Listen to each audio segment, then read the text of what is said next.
Hello guys, I'm back again with another video. As you know, I'm doing the career segment. So I did the first video with one of my friends and she talked about how she got to where she is. So I thought, okay, what's next? Let's do resume writing, preparing for a job. How do you get there? So I thought, let me bring up some tips. Let's begin. So I have some notes here. I'll be looking down, pardon me. So where do you start when you want to find a job?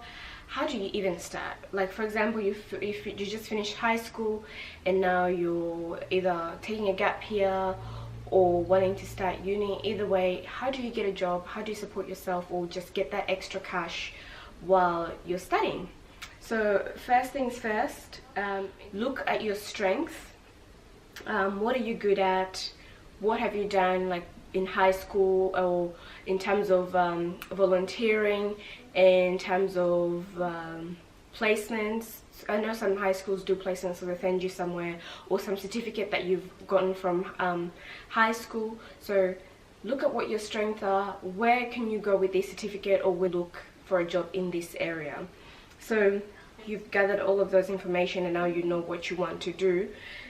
Cover letter and resume writing. So that's the next step. So the first step is looking at your strength, and then the second step is tailoring a resume and cover letter that is focused on your strength and something that you want to do. So Google job description. I'll put a link below where you can find job description, like type it in and then it tells you what they expect in terms of abilities and things like that. So go in there, type the job that you want. For example, hospitality. What do they want in hospitality? Look at it and then say, okay, so this is what they're looking for. Am I that person? And then get your resume. You can get a template from Google. So follow that. And if you have a friend, ask. And I know some people pay for other people to do their resume. So if that's something that you can do, go into it. So in that resume, address those abilities that they're looking for. Address also your previous experience. If you've done any work experience at school, address that you've done A, B, C, and Z. And yeah, so now after you've done your resume, sending out your resume, you can do that online or you can go face to face, introduce yourself. You know what, this is what I've done, I'm really looking forward to getting a job in this industry.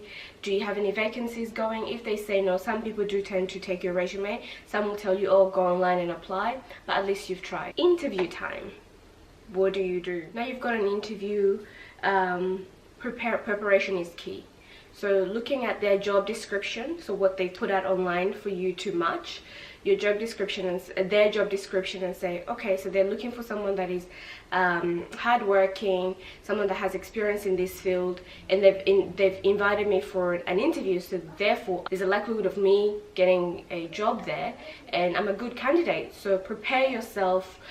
Most of the questions that come out of an interview are the questions that they've placed in their job description. So go in there, learn about their company, what they do, what their products are, and things like that.